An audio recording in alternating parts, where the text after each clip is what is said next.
중국 이야기인데요. 중국이 미국이 발원지, 그러니까 미국이 발원지라면서 책임을 떠넘기고 있는 중국 아니냐, 뭐 이겁니다. 자, 김 기자, 중국이요. 자꾸만 이 코로나19 책임을 누군가한테 떠넘기는 이런 모양새를 취하고 있다고요? 그렇습니다. 중국의 전문가들이요. 이제 중국이 원래 이제 코로나19의 발원지로 많이 알려져 있는데 이것들을 자꾸 다른 나라에 떠넘기려고 한다 이런 지적이 봅시다. 나옵니다. 중국에서 이제 호흡기 질병의 최고 권위자로 여겨지는 중난산 그 중국 공정원 원사가 코로나 발원지가 꼭 중국이라고 할 수 없다. 지난달 27일 이렇게 언급한 바 있습니다. 자, 29일에는 중국 영자지죠. 글로벌 타임스에서 중국이 아니라 미국일 가능성을 제기했는데 이때 그 전문가로 정광 그 수석 과학자 또한 발원지가 중국이라는 증거는 없다. 뭐 이런 식으로 강조한 바 있습니다. 관영 매체인 환구시보 또한 어제 우한 코로나 발원지가 불분명한데 중국에 오명을 씌워서야 되겠느냐. 이렇게 오히려 좀 적반하장식으로 책임을 떠넘기고 있는 것 아니냐 지적이 나오고 있습니다. 그러니까 중국이 이제 코로나 발뺌을 넘어서 떠넘기기에 나섰다라는 평가까지 나오는데 설 교수님 저런 이야기들이 과연 아까 우리 설 교수님은 과학이라고 말씀하셨는데 설득력이 있을까요? 전혀 설득력이 없죠. 저는 중국에서 중난산이라고 하는 이 사람을 어떻게 취급하는지는 모르겠는데 제 개인적으로는 정치 정도의 꼬리치는 아주 사이비 과학자 정도로 저는 취급하고 있는데요.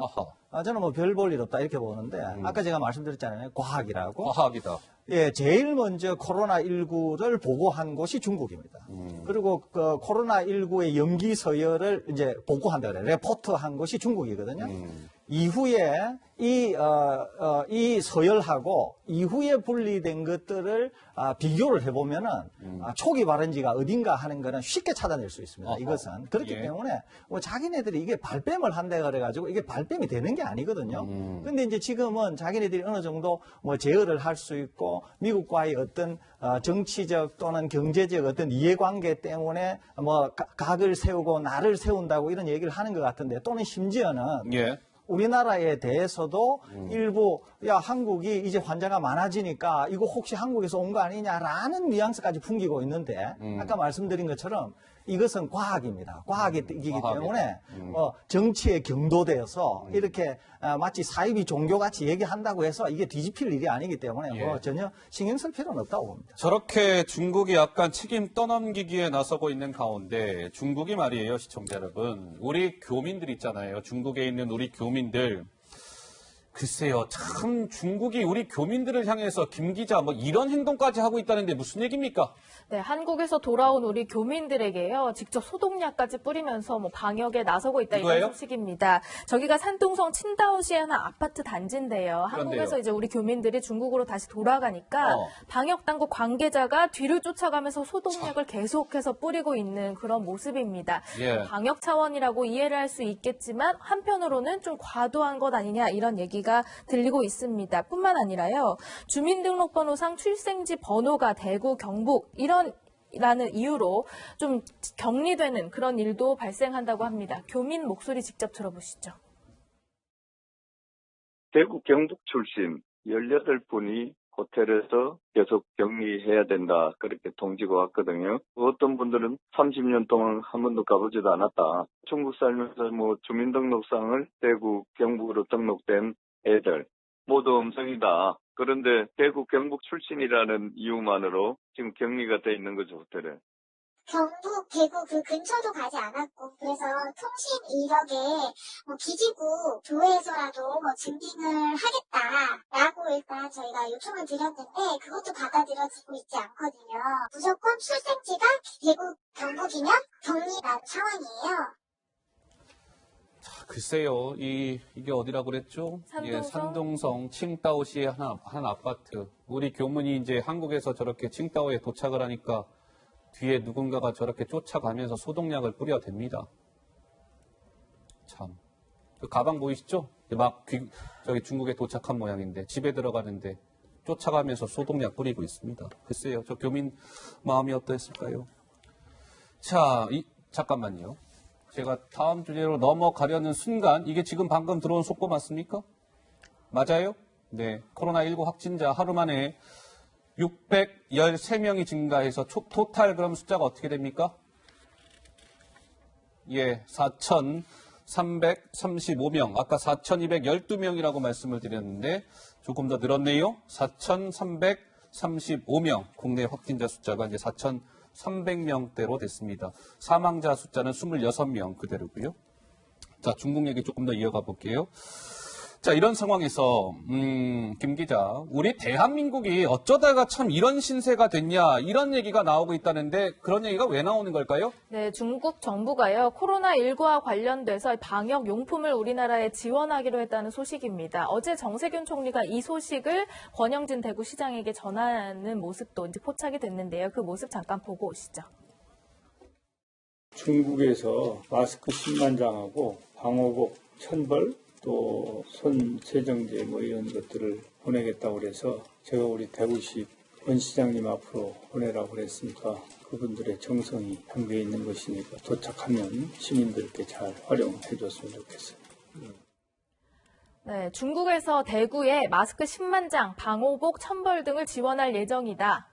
권여진 대구시장은 그 뜻을 전할 수 있는 데는 뭐 전하도록 하겠다 이렇게 대답하는 모습을 보셨는데요. 예. 역전된 신세라는 겁니다. 중국에서 오히려 마스크 등을 지원받는 지경까지 이른 것 아니냐, 좀 씁쓸한 상황인 거죠. 그 중국이 뭐 우리 정부에 뭐 병 주고 약 주고 하는 건지는 모르겠으나 어쨌든 우리 교민들을 상대로 뭐 소독약을 뭐 뿌리고 한편으로는 우리 오히려 지금 중국 정부가 대한민국 정부에 마스크 줄게요, 방호복 지원해 줄게요. 지금 이렇게 나오고 있다는 거예요. 글쎄요, 참 이 상황 참 좀 씁쓸하다 이런 얘기하시는 분들이 좀 많던데 김 교수님은 어떤 생각 드세요? 저도 화가 나죠. 아, 화나세요? 우리 교민들 쫓아가면서 사실은 소독약 교민들 뿌려요. 소독약 뿌리는 장면뿐만 아니라 네. 격리하고 바깥에 14일간 격리지 않습니까? 잠깐만 밖에 나와도 신고하고 그래서 정말 교민들이 불안하게 살고 있는 봉쇄 장면들. 딱지 붙이고 그러니까요. 경보기 달고 그런 속에서 이제 중국 상황들, 중국 사실은 상황도 좋지는 않거든요. 우리보다 좀 줄었다고 하지만 중국 우한과 후베이성에서도 계속 발생하지 않습니까?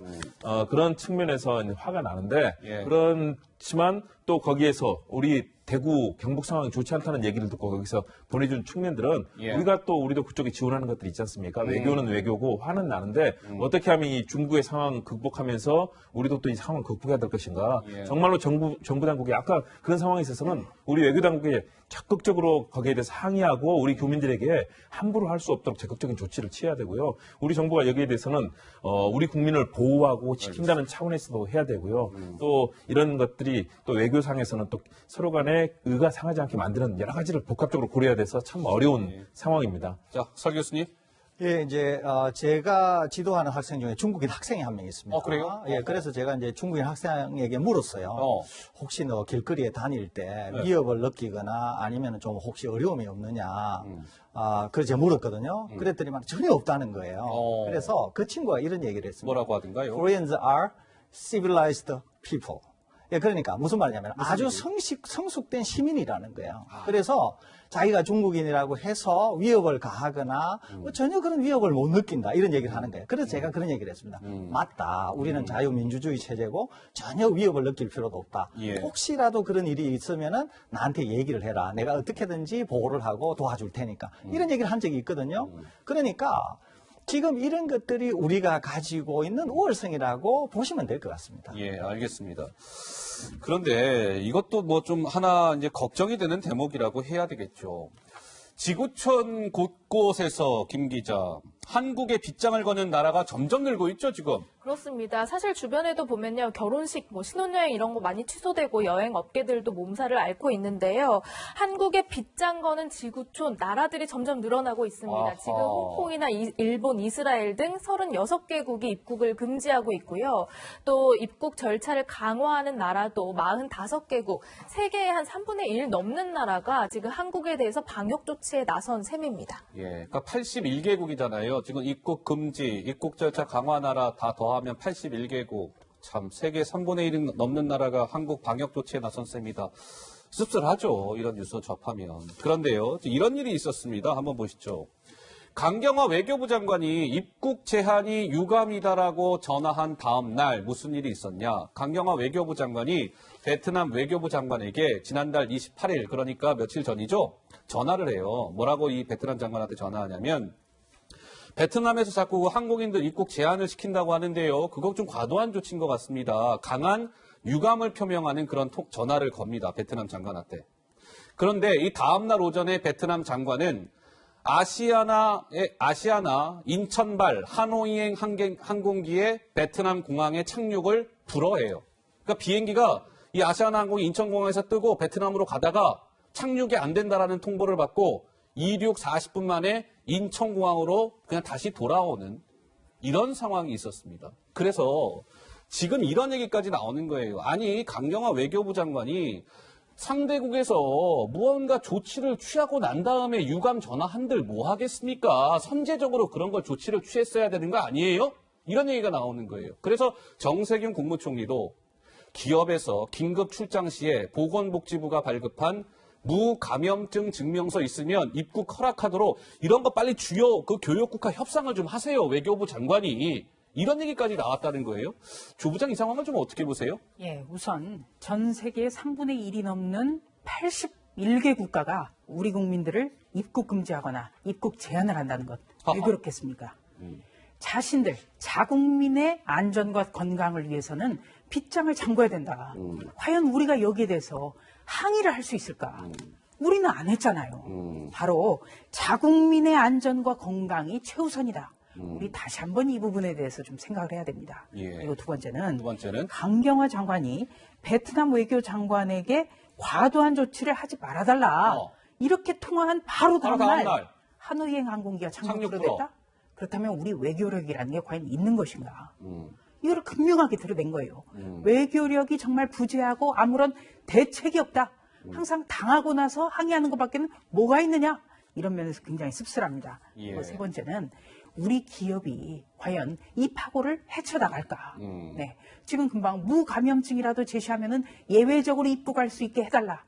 이거 얼마나 정말 어떻게 보면은 좀 참담한 일입니까? 참담한 예. 일일 수 있죠. 처음 기본부터 우리는 생각을 해야 된다. 여기서 배우고 있습니다. 예, 알겠습니다. 자, 저기 보세요. 정세균 국무총리가 무감염증 증명서라도 내줘서 우리 기업하는 사람들 외국에 좀 들어갈 수 있게끔 해줘야 되는 거 아닙니까? 라는 얘기까지 나왔다는 겁니다. 자, 미국의 움직임이 좀 심상치 않습니다. 미국이요, 대구 여행 금지 발령을 내렸습니다. 미국 국민들이 저 대구에 못 가게끔 한 거예요. 대구 지역에 대해서 4단계 여행 경보를 발령했습니다. 물론 권고이긴 합니다만 미국 여행 경보 중에 4단계는요 최고 등급입니다. 최고 수준이에요. 근데 이것도 씁쓸한 것이 미국이 미국민들에게 저 대구 여행 가는 거를 웬만하면 가지 마세요 이렇게 금지를 시킨 거잖아요. 근데 이 4단계 여행 경보 국가에 우리 한국의 대구와 북한이 있답니다. 북한. 그러니까 동일 등급이 돼버린 거예요. 대구와 북한이. 그래서 이 역시도 좀 씁쓸하다. 뭐 이런 얘기가 나왔고요. 그럼에도 불구하고 우리 대한민국에는 희망이 숨쉬고 있습니다. 희망이 숨쉬고 있어요. 그래서 코로나19를 이겨낼 수 있을 것 같습니다. 자, 김민지 기자, 대구 얘기입니까? 네, 어려움을 겪고 있는 대구 지역에 온정의 손길들이 속속 도착하고 있다 이런 얘기입니다. 대구 동산병원에 이런 편지와 함께 체온계도 등장했습니다. 그리고 각종 구호 물품, 음식, 체온계, 무전기, 또 과일, 과자, 컵라면, 의료진들과 또 관계자들을 위해서 이렇게 좀 마스크도 보내오고요, 손편지도 보내오고요. 많은 사람들이 도움의 손길을 주고 있다고 합니다. 그리고 지금 빵도 보이시는데 여기에 또 정성스럽게 글씨도 적어서 의료진들을 위로하고 격려하는 그런 모습들이 연이어 이뤄지고 있다 이런 거고요. 그건 뭡니까? 지금 보시는 화면은 안철수 국민의당 대표입니다. 자원에서 의료 봉사를 하러 대구로 출동했습니다. 부인 김미경 교수와 함께 현재 의사 면허를 가지고 있는데요. 여기에서 자원 봉사를 하면서 여기서 이제 의료진들과 함께 도시락도 먹고 하면서 돕고 있다는 소식도 전해지고 있습니다. 네, 안철수 대표가 지금 대구에서 의료 봉사 활동에 나서고 있는 모습을 봤습니다.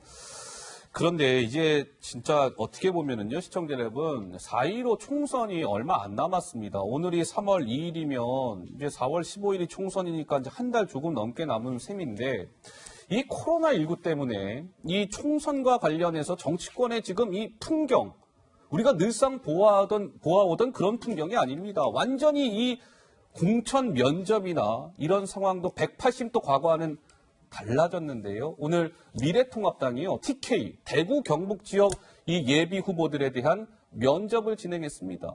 그런데 예전에 보아오던 그런 풍경이 아니었습니다. 어떤 모습이었을까요? 영상으로 준비되어 있습니다. 잠깐 보시죠.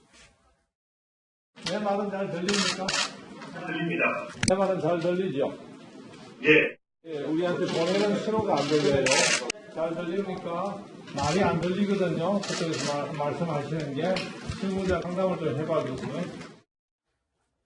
네, 이런 거 처음 보시죠, 시청자 여러분. 예, 미래통합당이 대구, 경북 예비 후보들에 대한 이 코로나19 때문에 직접 대면 면접을 못하고 저렇게 화상으로 면접하는 모습을 봤습니다. 그런데 이제 아무래도 저런 거 처음 실행을 하다 보니까 제대로 이게 잘 안 돼서 약간 시행착오를 겪는 이런 모습까지 저희가 봤습니다. 하여튼 대한민국의 일상을 많이 바꿔놓고 있습니다. 코로나19가 모쪼록 이 확진자 숫자가 이제는 좀 감소세에 접어들고 하루빨리 종식 선언이 내려지기를 간절히 바라겠습니다. 5시 45분을 넘어섰습니다. 저는 60초 1분 후에 다시 돌아오도록 하겠습니다.